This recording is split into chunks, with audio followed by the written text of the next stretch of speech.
Date: June 4th, 1944, midnight.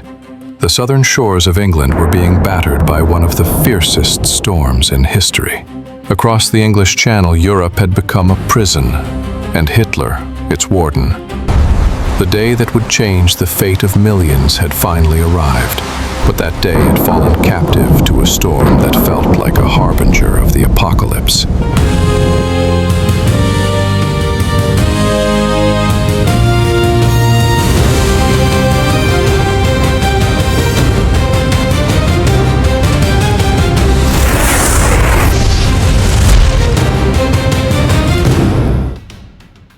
In those moments when the whole world held its breath, Supreme Commander of the Allied Forces, General Eisenhower, was not thinking about victory plans. In his hand was a small piece of paper, not an order to attack, but a confession of defeat. And he was writing that confession before a single shot had even been fired.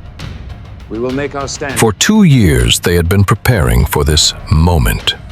5,000 ships, 11,000 aircraft, and 150,000 soldiers, all waiting for a single command: advance. But Mother Nature had done what Hitler could not. She had imprisoned this massive force in their ports. The atmosphere in the meeting room was no less turbulent than the storm outside. The voice of Air Chief Marshal Lee Mallory was sharp enough to freeze the blood of everyone present. "General," he said in an icy tone, "if you send our paratroopers into those clouds and that wind, we'll lose at least 70% of them. It would be suicide." Montgomery, however, was growing impatient. He knew that every delay would only strengthen the German defenses. Turning back to the room, he insisted, "Every minute we wait increases the blood that will be spilled on the shore, General. We have to go." On one side, death awaited in the sky. On the other, on the land, death again. The pressure was unbearable. On the other end of the phone were Winston Churchill's impatient questions, the expectations coming from Washington, and the doubtful gazes of the generals gathered around the table. All of it rested on Eisenhower's shoulders. In those very moments, an intelligence report from across the Channel made the situation even more ironic. Germany's legendary commander, the Desert Fox Erwin Rommel, had left his headquarters after inspecting the defense line. Why? He was traveling back to Germany to celebrate his wife's birthday. Even he had told his staff, in this weather, not even madmen would set sail. Eisenhower was alone in his room. This was not a decision for generals or politicians. It was a decision only a human being could make.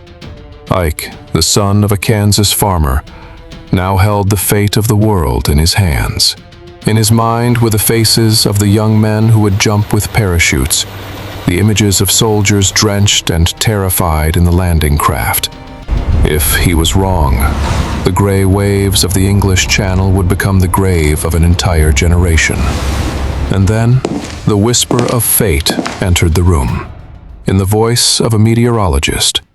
When Captain Stagg stepped into the room where all the generals had gathered again, a deathly silence prevailed. Everyone was fixated on a single word that would come from his mouth.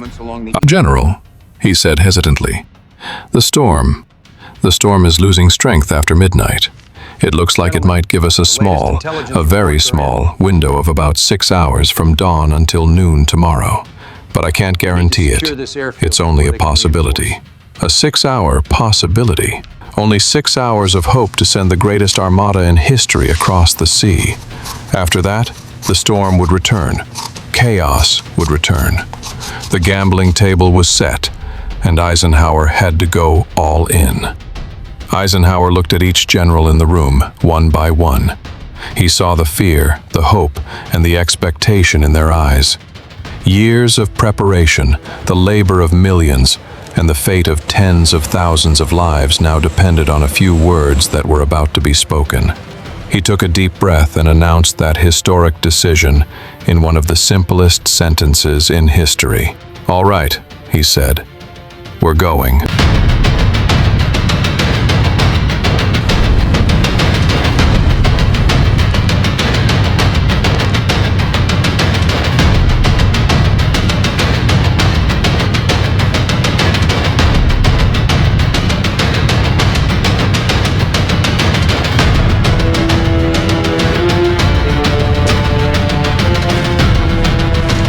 That single word, "all right," had triggered a chain reaction.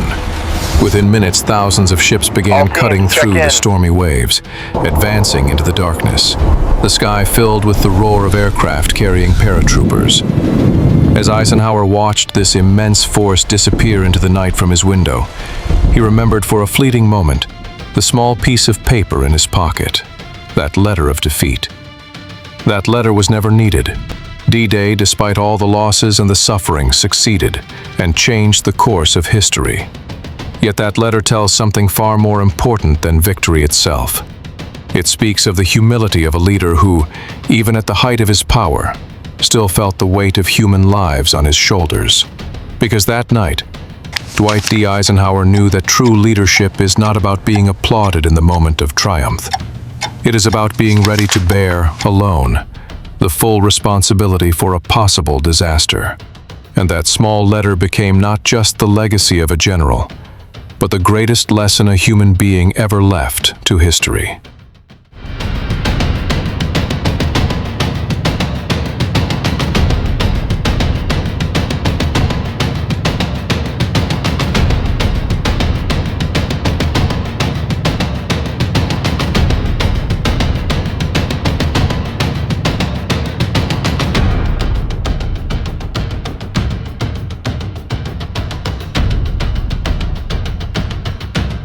History cannot be rewritten, but on echoes through time, it lives again.